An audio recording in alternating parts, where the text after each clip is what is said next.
All right, so welcome today to an interview. I'm really happy to be bringing everyone. I'm interviewing today Dawn Vincent, who's a psychotherapist and also a career counsellor. And I wanted to talk to Dawn about my theme of what I call power energy. So one of our 7 essential types or systems of energy that is really closely associated with many things, but one in particular is anxiety.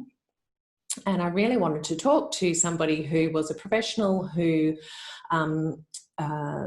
was a specialist in this area, who can tell us a bit more detail and from the point of view of how Dawn works with clients and people that she helps to try and get a better understanding across my audience of exactly what we're dealing with when we're dealing with anxiety.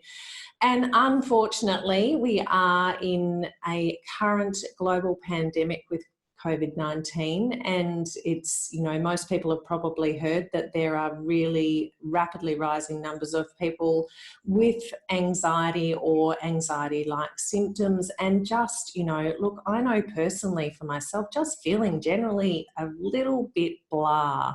And this energy system as well also talks about our motivation and, our get up and go, kind of our ability to feel confident and empowered, and all of that, I feel, has been absolutely struck by this virus, perhaps even more than that physical illness itself. So I'm really delighted to welcome Dawn today. Dawn, if I could get you, first of all, to please just tell everybody a bit about yourself, how you got into the practice that you have, and also a bit about, I guess, what types of people, if there is, a particular demographic that you work with, and the areas that you specialise in your practice. Hi, well, thanks very much, Owen. I'm really happy to be talking with you today, even though it's pretty difficult times for all of us. And I guess anxiety is a topic that's on everyone's mind at the moment. Just a little bit about myself then before we get started. I'm a mental health social worker, psychotherapist and a career counsellor, which is a bit of a mouthful. And I've been a social worker for over 35 years now. So I first started out in what's called rehabilitation, physical, intellectual and emotional or psychological rehabilitation. And that was helping people get back to employment or to live more independent lives. And I did that work for over 20 years. Absolutely loved it, but felt, I wanted to get out into my own private practice for quite a long time. And it was sort of coming up to a bit of a milestone for myself, and I felt I need to do something different. So I thought, I'm going to go into private practice. So I set up myself, that was 15 years ago now, and here I am, still practicing. I love it, absolutely love it. I work part-time, and it is a combination of mostly working with clients with mental health issues, but I do some career counselling as well. And I guess that's something that gives me a little bit of light relief, if you like. It tends to be a little bit shorter term, the career work, and not that people don't have anxiety and depression as well sometimes in career, but it's probably more focused on, identifying career direction, going for interviews, dealing with, knockbacks, that sort of thing, helping women, particularly young mums who've had children, get back into the workforce. So I do quite a lot of that as well.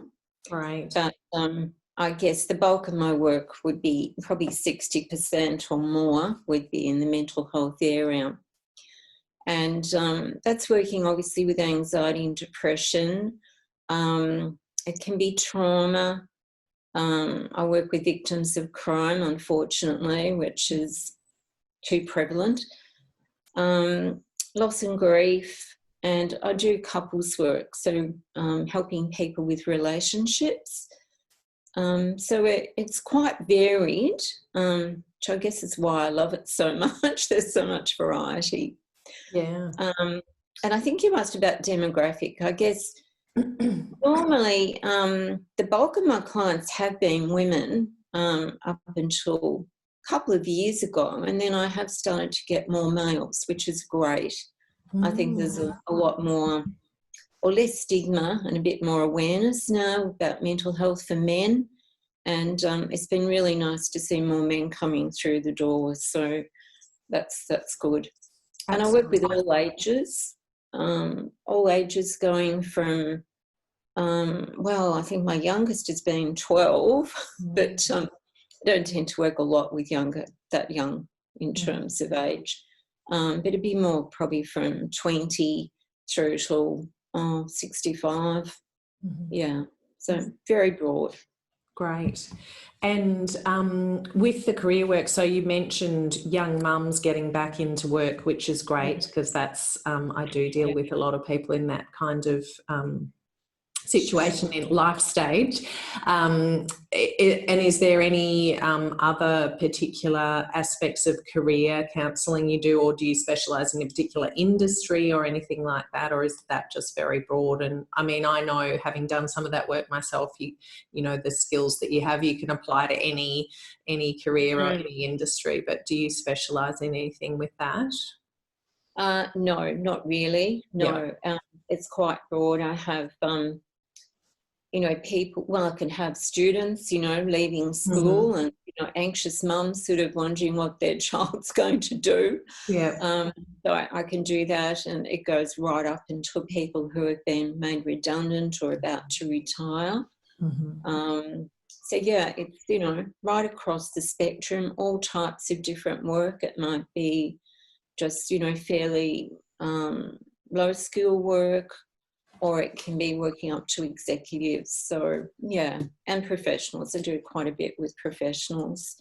Yeah. Okay. So, yeah, so great variety. And the other thing about this system of energy that I'm focusing on for this month is that it is all about balance as well. So that's great in, within your professional life, that you do have this great balance of the two different aspects, but also within that a really broad spectrum of people that you're dealing with. So I'm sure your power energy is very balanced, Dawn. Well, I'm trying to make sure that he's Owen. Yeah.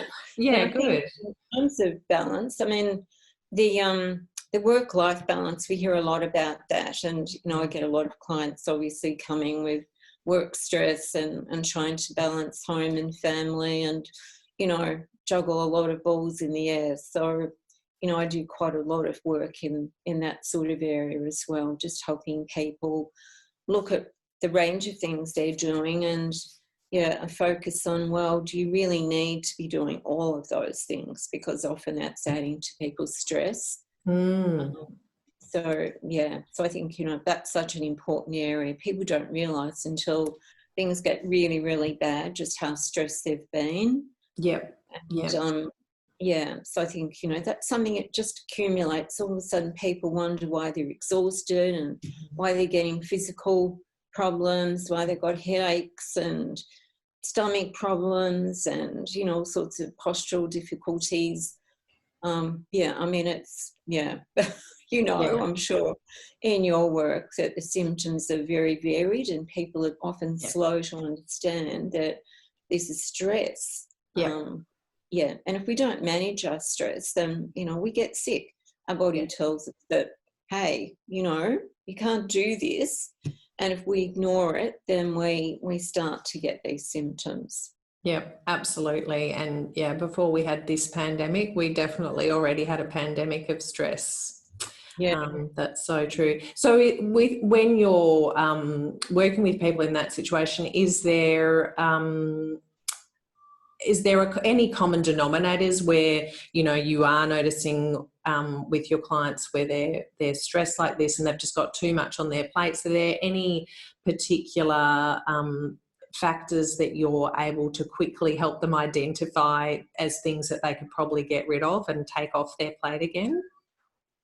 Well, yes, definitely. I think if we're talking about women, and particularly, mothers, women are always, trying to do more and more. I think a lot of it is, a lot of the difficulties we see is this multitasking. And us women, we like to kind of pride ourselves almost on the fact that we're so good at managing all of these things. We can, have a baby on our hip, and we can, be on the phone, and we can be cooking a meal and doing a whole heap of things at once. And that's not necessarily a good thing at all. In fact, that adds to our stress. And I think that's one thing that men are probably better at, because I think men, we laugh about it. Men can only do one thing at a time, where women can do many. But I think men have a bit of an advantage sometimes in that they tend to be more focused on one thing, and women are trying to juggle too much at once. Yeah. And so I always look at, what are you doing? What are the various things that you're doing?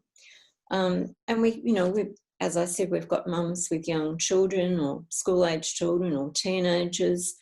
Often women in their middle years have other family members. They've got elderly parents or in-laws that they're responsible for. So there's the caring kind of thing. There's, just the normal things that happen obviously in midlife for women that make them a little bit more vulnerable to more stress with menopause. Yep. And I think it's at the moment, of course, we've got homeschooling and all the COVID-19 lockdown. We're seeing women exhausted. I think, this pandemic has been particularly rough on women. Yep.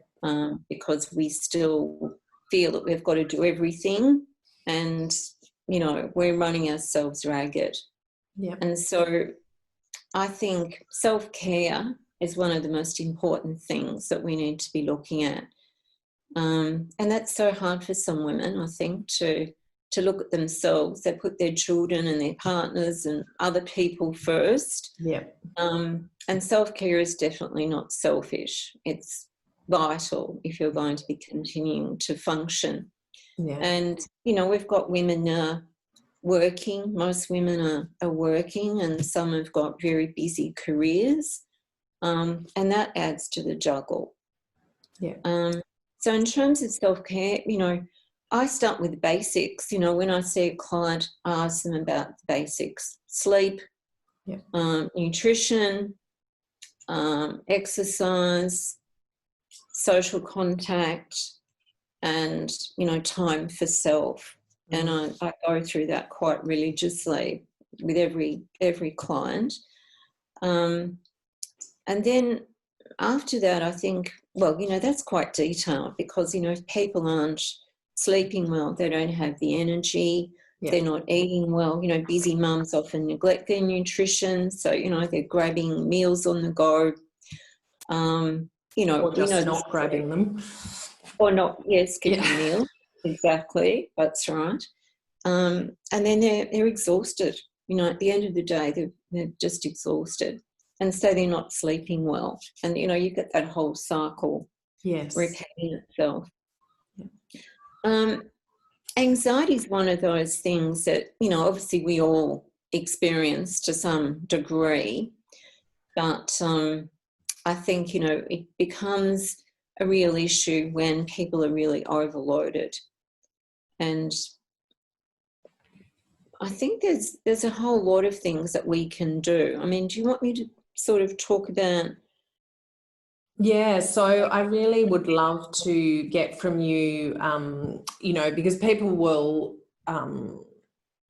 probably a lot of the time, I think we do recognise when we feel anxious, but then you have that other side of it where somebody gets diagnosed as having anxiety by a professional such as yourself. So if you can maybe tell us what the difference is between those two things, and how prevalent you think that more sort of generalised type of anxiety is. Probably very, very prevalent at the moment. Well, yes, and I suppose I prefer, in terms of terminology, I probably prefer to talk about like common anxiety, if you like. Mm-hmm. You know, the anxiety that we're all experiencing at the moment, which is a natural reaction to a very unusual situation. Mm. So we're all anxious about our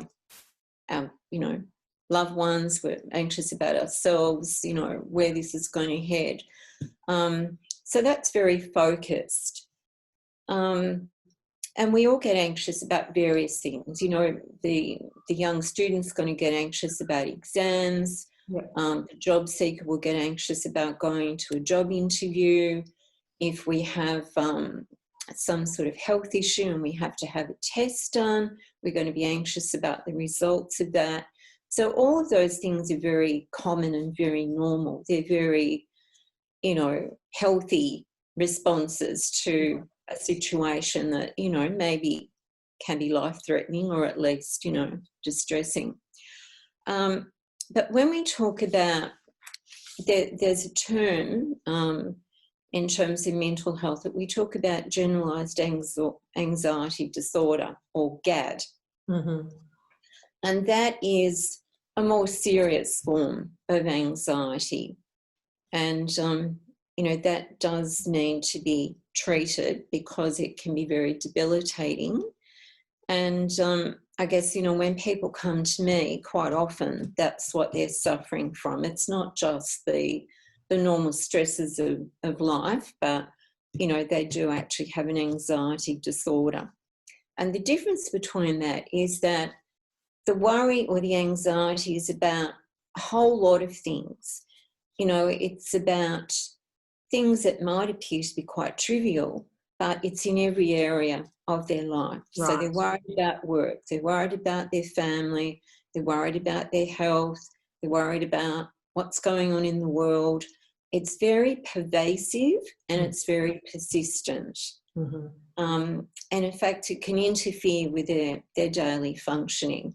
Mm-hmm. Some people become so anxious that, they can't make decisions. They're almost frozen, if I do this, that will happen. So anxiety of that sort is usually focused about the future. It's anticipating the worst. It's about, this is going to be terrible. This will happen and this will be terrible and I won't be able to cope with it. Mm-hmm. So it's quite as I say, quite debilitating and it's exhausting. Mm. And in terms of the prevalence, look, there's been some studies that, look at asking people about anxiety over, their life or even just in the last 6 or 12 months. And if you did a survey now, you'd find that over the last 6 months, we've all been anxious to some degree. But generally speaking in the community, anxiety, which is like a disorder, is probably, about 20% roughly of the community. Wow, at any one time. Yeah. It's the most prevalent mental health disorder. Mm-hmm.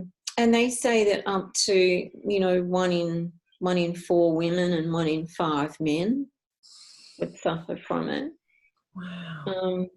So that doesn't mean that people are suffering all the time, but, that can be over a lifetime. Yeah. Yep. So it is very, very, very prevalent.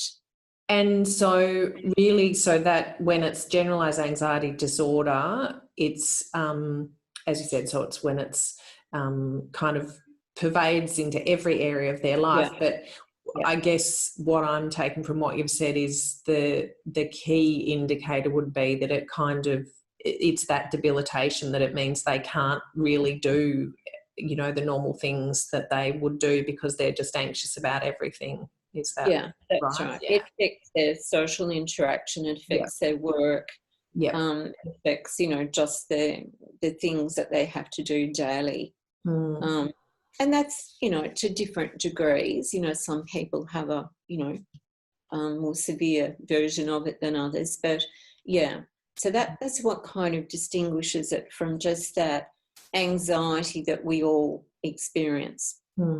Okay. And so you mentioned, so it can be up to 25% of women at some point of their life, basically. Do you think that there's a particular age, or is it just really across the spectrum of life that this can occur?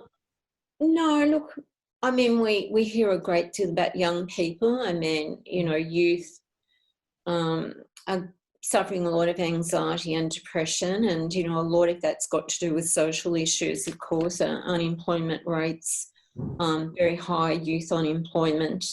You know, youth are anxious about the future, and they have every right to be anxious because it's very challenging. You know, even students who, you know, we see our university students now studying from home, lacking that social contact, you know, not having a normal, fun university experience, or young people, you know, working in hospitality who suddenly don't have a job, don't have an income, can't pay their rent, maybe forced to go back and live with their families who they'd left, you know, wanting to be independent, and suddenly they're back at home with mum and dad, cut off from all their friends. You know, that's very, very difficult. We see anxiety in young mums, you know, new mums, obviously, you know, learning to look after a baby, anxiety with, you know, all mums who've got too much to do and too little time to do it in. Anxiety can also be an issue in middle age, around the menopause for women. There are a whole number of symptoms that accompany menopause. That can be anxiety and depression, and a whole lot of physical conditions as well. But, you know, anxiety can be in older groups as well, because, you know, people getting older and worrying about worried about getting older and what's going to happen to them. Have they got enough money to live, you know? It can really be at any age. I wouldn't say that, you know, there are any age groups that are particularly prone to it. I think it's more part of its personality. Some of it is genetic, but, you know, a lot of it is just to do with individuals and how they respond to the challenges. And do you think there's a correlation between anxiety and loneliness? I think there can be, yes, because there can be fear about being lonely, and anxiety about not having anyone to care about them. You know, particularly at the moment, you know, it's a very frightening time if you're living alone, as many people are.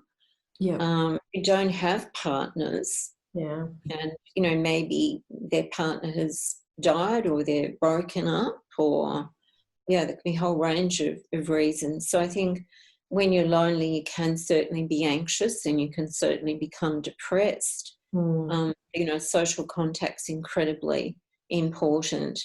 And, you know, particularly now that, you know, if people are living alone, they have to be able to have people they can reach out to and communicate with, and, either through phone or FaceTime or Zoom or whatever technology. Whatever way we can at the moment.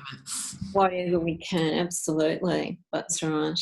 Yeah. And you mentioned new mums. So, you know, I guess most people would have heard of postnatal depression, but do you think postnatal anxiety is, you know, I don't know, more common, just the same? Like, it's just not something, I guess, that sort of rolls off the tongue because it's, you know, been in the media and that sort of thing as much. But it sounds to me like that's something to be really aware of as well. Well, there's not a sort of formal diagnosis as such. I mean, PND obviously is very well known. But I think, you know, look, it's natural for young mums to be anxious, you know, particularly your first baby. I mean, you don't know what to do. It doesn't matter how many books you've read and how many people you've spoken to. It's never happened to you before, and every baby is different. And, I think having that anxiety for new mums is perfectly understandable. and Yeah. for new dads as well. Yeah, absolutely. Yeah. Yeah. They don't You know, come out with a manual, do they? they do not come out with a manual, no. But look, most people manage to trial and error. We all survived. We all got through it. Yep.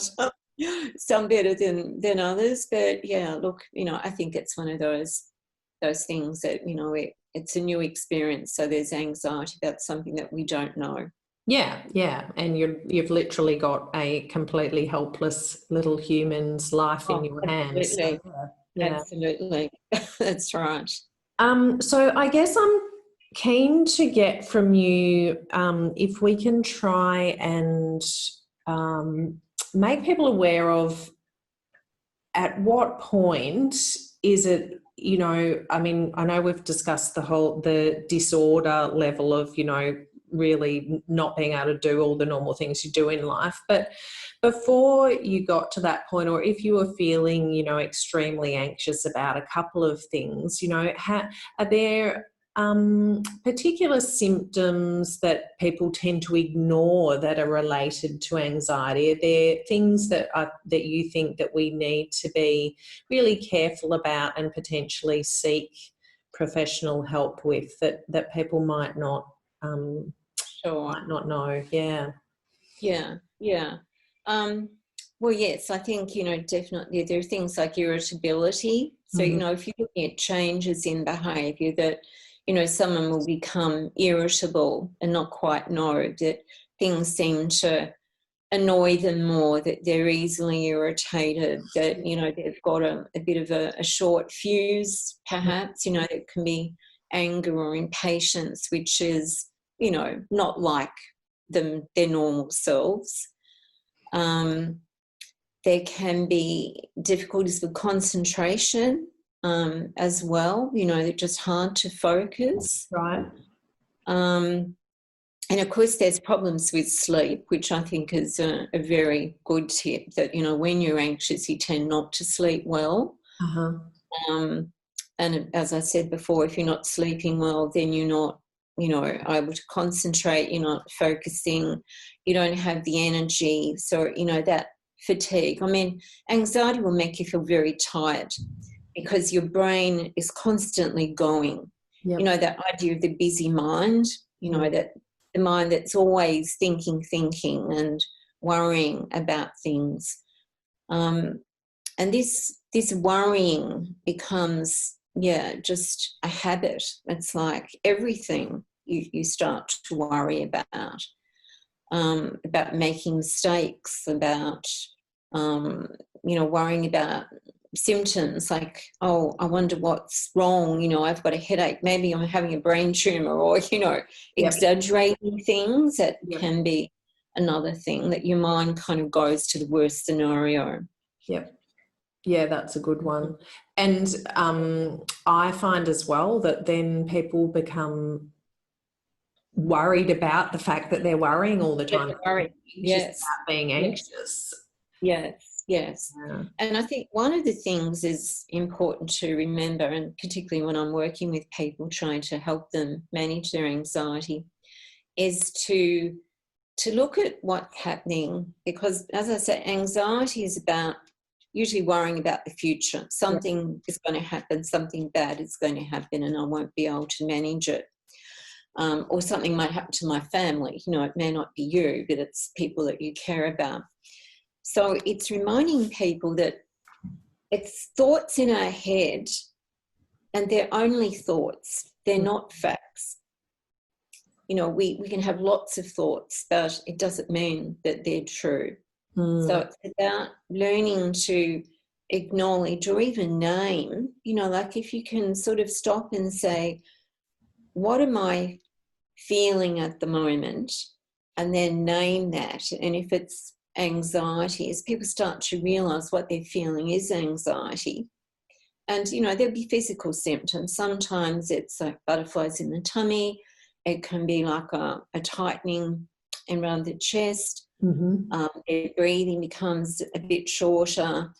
It can be a headache, there's a lot of tension in the body, those sorts of things. So when people become aware that it's anxiety, they can say, okay, I'm noticing I'm feeling anxious. And then it's about just sitting with that and allowing that anxious feelings to just be there. Yep. And not to say, oh, I'm anxious, oh, I mustn't feel anxious, oh, this is terrible. Just allowing it to happen, just sort of accepting it. And then becoming sort of a bit curious about it. Well, what's this anxiety about? You know, where is it coming from? And we can recognise our triggers. You know, maybe it's been a conversation that we might have had with a member of our family, or maybe a colleague at work, or something, you know, something that's happened that's just kind of got us thinking and worrying. Maybe we're misinterpreting. Yeah.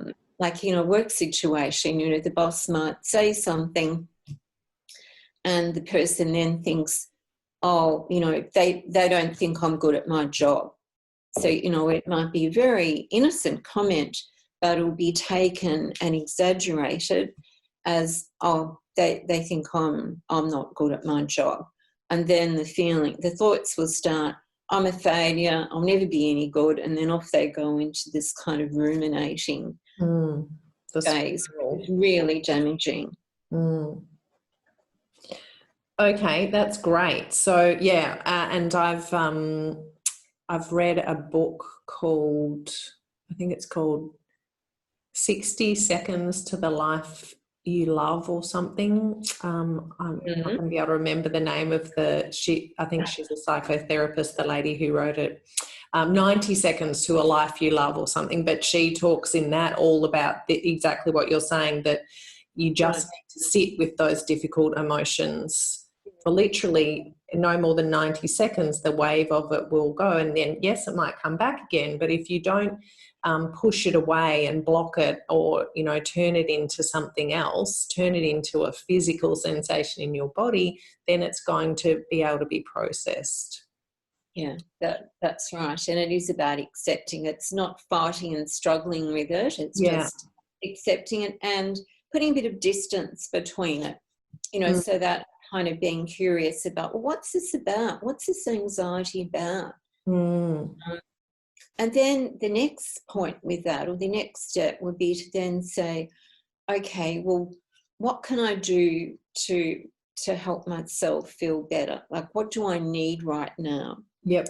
And, you know, that might be, well, I need to just go outside and breathe. I need to ring someone and talk to them. It's getting out of your mind, because, you know, this anxiety keeps us stuck in our mind. So we need to get out of our mind. So, sorry, go on. Sorry, just about being present, you know, because the anxiety is future oriented. If we're in here and now and we just focus on right now, this minute, and then, you know, those feelings, those thoughts will go. And our thoughts are, there's a nice little exercise I like to do with people, is you get your thoughts and you just sort of perhaps feel like you're sitting on a side of a river, and you're just watching the water, and there's leaves on the water, and you're just watching those leaves drift by. And when you have a thought, you just put that thought on the leaf, and you just let it drift by. That's gorgeous. Yeah, I love it. Or you can do a similar thing with an ocean, you know, sitting at the beach watching the waves come in and roll out. So just letting those thoughts come and go and not sort of attaching too closely to them. Yeah. And are there any other particular tools or exercises that you like people to do? I'm sure you are a fan of meditation. I'm hoping Yes, we haven't talked about mindfulness, and I guess when I talked about being in the present moment, that's what I was thinking. But definitely mindfulness meditation, very helpful, I think, for people dealing with stress and anxiety as well. So yes, you know, when people haven't done it before, you know, I'd start people off on just 5 minutes every day, just, you know, with the breathing and, you know, just sitting quietly and just noticing the breath. One of the ones I like to do is the 7-4-11 breathing. So it's in for 7, hold for 4, and out for 11. So, and some people, if their breath isn't all that great, they can have a modified one of that. They can have in for 6 and hold for 3 and out for 10. But yeah, the idea is that the exhale is longer than the inhale. And that's getting our body the message that it's okay, we're safe, you know, we can calm down. We don't have to be on edge and alert. So that's a very easy one that helps people become calm fairly quickly. It brings the blood pressure right down. So that's very helpful. But the just sitting and doing the normal breath, you know, is really good. 5 minutes every day to start with, and then as people get a bit more accustomed to it, they can build up. There's some great apps around now. Yeah, I was going to say, do you have a favourite app? Yeah. There's so many apps. There's one called, there's Smiling Mind. It's got some great stuff. There's one, Mindfulness. There's one called Calm. Yes. There's many of them. Yeah, many of them. They're all really good, very accessible to people. And, you know, everyone's got their phone these days, so there's no reason why you can't access it. Other things too I like to use with people, I mean, obviously, look, there are particular types of therapies that we use for anxiety. I mean, CBT is very commonly used for anxiety. So that's cognitive behavioural therapy? Behavioural therapy, yes, that is used very, very commonly. There's also ACT, which is acceptance and commitment therapy, which I find quite useful as well. There's mindfulness, as we've talked about. But I also like to give people worry time, which is a little bit different to the one I talked about before. But, you know, for people who just worry and worry, one of the things I often do is say, okay, well, you've got a lot of things that you're obviously worried about, so let's actually slot in some worry time for you. And maybe we'll make it 15 minutes. So you pick a time in the day and, you know, if people were working, I'd usually say, well, try and do it when you get home from work at the end of the day. But, you know, it might be different now. People work from home, so, you know, home is work. But, yeah, pick 15 minutes, say, and that's a time when you can just have worry time. And you can make a list if you want. You know, a dot point list of all the things you're worried about for that day. And you can pick 1 or 2 of them and you can worry to your heart's content. But you put your phone on or a timer, and at the end of the 15 minutes, that's it. That's the end of your worry time, and you have to stop.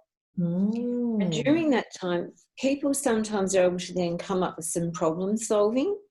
And I always encourage them, you know, is this a worry that you can do something about?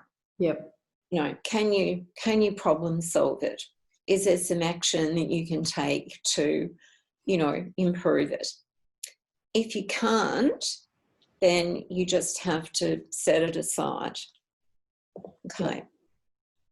But I find that helps, you know, some of the really extreme people to actually know that they've got worry time that's scheduled later in the day. They don't have to do it right now. They can save it until later. So it just puts a little bit of a boundary around it to contain people. But so the purpose isn't necessarily to find a solution, it's just to contain that worry in that period. So just allow them, if they need to, just allow them to worry. And then it's done. And you want to do that sort of early in the evening. You wouldn't want to be doing worry time at 9 o'clock at night. No. You do it, say, at, 5:36, something like that. Yeah. Yeah. Mm-hmm. Or you might even do it in the morning, to set yourself up for the day, whatever is going to work in terms of people's schedules. But it's about containing it and then putting it away, particularly so that might help people not worry so much before bedtime. Because a lot of people get into bed and then they can't sleep and they worry about what's going on, and then they worry about not being able to sleep, and then they start worrying more and more, and then, that's they it. can't sleep. Yeah. They can't sleep. Yeah. Exactly. Yeah. There's also an app that you can get. There's an app for everything called Worry Time. Oh, right. Okay, great. Yeah. And that actually will come up on your phone and you can identify the worries. Okay. Yeah. That's quite a cute little one too. And it probably is important. I always find, especially with people, as we've talked about, who just have so much on their plate, it's just go, go, go all the time, that it's really important to put this kind of thing in your actual diary for the day. This is my worry time for the day. This is my meditation time. This is my, going outside for a walk time, whatever, to just... and a lot of people like that, I find, like to have something they can tick off and go, yes, I've done that. Absolutely. Gives you that sense of control. So, yeah. No, I agree with that. No, that was something I forgot to mention too, having a routine, having habits, like forming really good habits, so that you've got routines, like having a bedtime ritual, for instance, trying to go to bed at the same time every night, getting up in the morning at the same time, having sort of that 45 minutes or so before bedtime of, just winding down. So, getting rid of your phone and your computer and all of that, and, having a warm drink or a bath or a shower, something like that, having a set routine. I find 10, 15 minutes reading before you turn the light off is a lovely way to kind of just get a bit sleepy. Yeah. So we're training our brain. It's like babies. With babies and toddlers, we have that routine. At the end of the day, we sort of have our dinner. We get in, to the bath, and then we get into our pajamas, and then we have our story, and then we go to sleep. There's that expectant regular routine. And adults are the same. We are creatures of habit, and we do well sticking to habits, but we have to develop healthy, constructive habits, and that's right, not the destructive ones. No, not being on your iPad until midnight and eating a block absolutely of chocolate. not. No. Yeah. And we see that a lot with young people, unfortunately, at the moment, that because they're isolated, they're playing games with their friends, computer games, or it's not FaceTime anymore for them. It's, what is it? They're on Instagram or whatever. TikTok. TikTok or whatever. Yeah, and they're doing it late at night, and then they wonder why they can't sleep. Yeah. I just wanted to say also something about coffee, no caffeine, of course, at night. And really, particularly for anxiety, really being careful at trying to, if you have coffee, have decaf coffee or tea, herbal tea, cutting out sugar or reducing sugar, because when we're anxious, we often eat a lot of, rubbishy foods. So alcohol, no. When people are stressed and anxious, I know that, we've seen an increase in drinking during the COVID-19, which is hardly surprising. But, that also adds to our anxiety, particularly if it's, overdone. So, things like that, very important.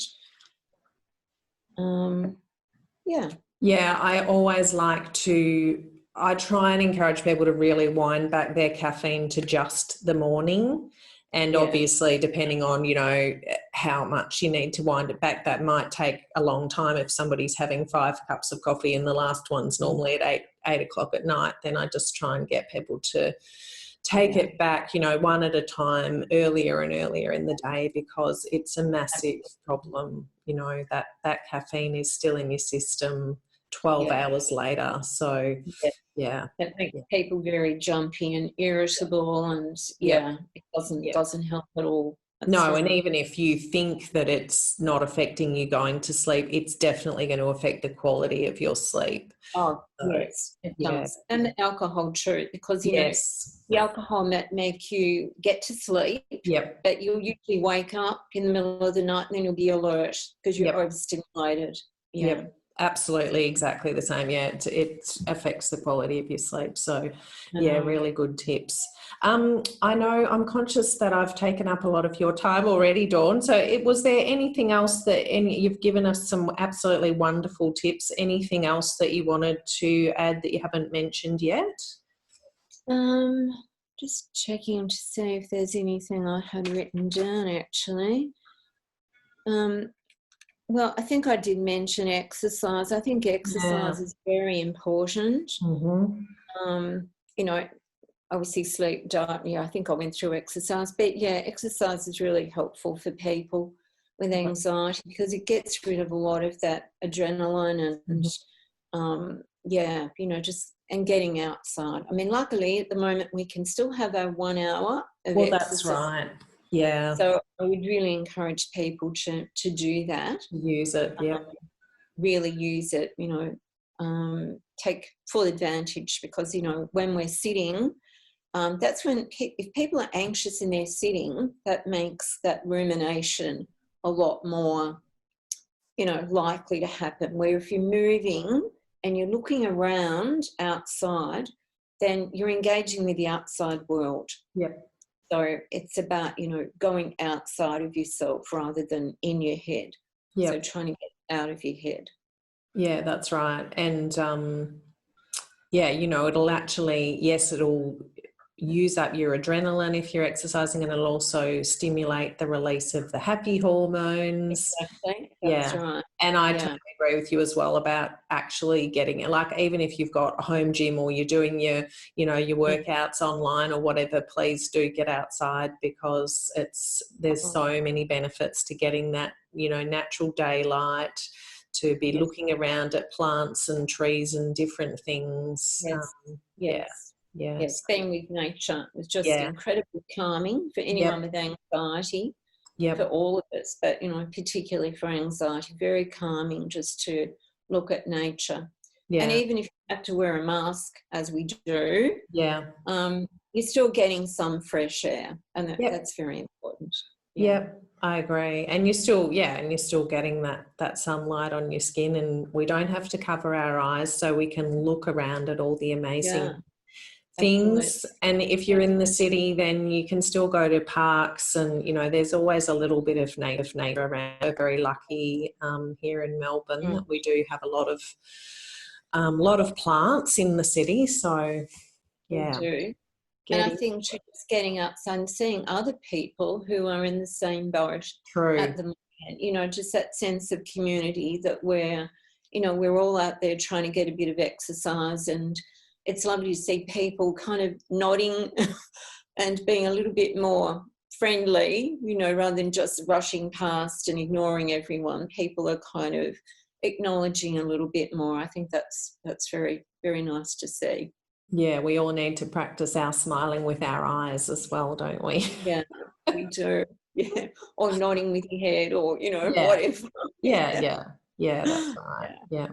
No, that's all really true.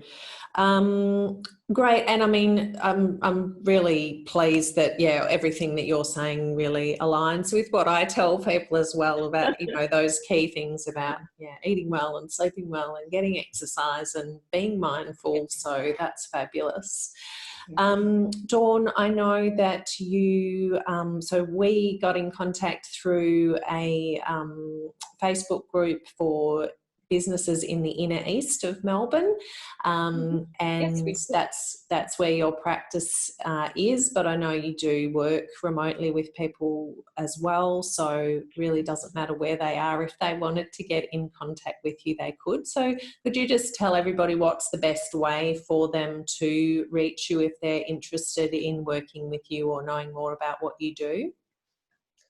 Yes, of course, Owen. Well, my office is based in Camberwell, 373 Camberwell Road. It's at Camberwell Chiropractic. And I am still seeing a small number of clients face-to-face, but most of my work at the moment, because of COVID-19, is on Zoom, video or FaceTime, or just phone if people just prefer phone. Some people just are happy with that. The best way to contact me, I do have a website, which is dawnvincent.com.au, and they can call me on 0438 855 328. So either of those ways of contacting me are fine. Yeah. And I'm still accepting new clients at the moment. Okay. So if anyone feels that they'd like to have a consult with me, also I might mention too that my services are eligible under Medicare. Great. So people see a GP. Yep. They can get a referral to see me, and about 50% of that fee is rebatable under Medicare. And people can have it was up to 10 sessions in a calendar year, and the government has just in the last week increased that to 20, which is fantastic. Yes, because of the COVID-19. Okay. So up until the end of March next year, it has been extended so people can have 20 in total, which is great. We have been advocating for an increase for quite some time, so that's very, very nice to see that's been addressed. Yeah, okay. There's so much, mental health issues in the community at the moment that, the government has acknowledged that. So yeah. Good. Okay, that's great. So, and I'll definitely link in my notes for the interview to your website so people can get in touch with you directly through that. And that's great. So, yeah, with the rebate, so you do need to go to your GP and you get what's called a mental health plan. Is that still what it's called? That's correct, yes. Yeah. Mental health treatment plan, yes. Yeah. And if people are unsure about that, they can just ring me and I can explain to them what they need to do. So. All right, wonderful. Well, thank you so much, Dawn. It has been so useful. I'm sure everybody will get lots of benefit out of having a listen or a watch to this interview, and I just am very grateful that there's people like you doing the work you're doing at the moment, because it is so needed, and really appreciate your time this morning. That's a pleasure. Thanks very much, Alma. It's lovely to talk to you.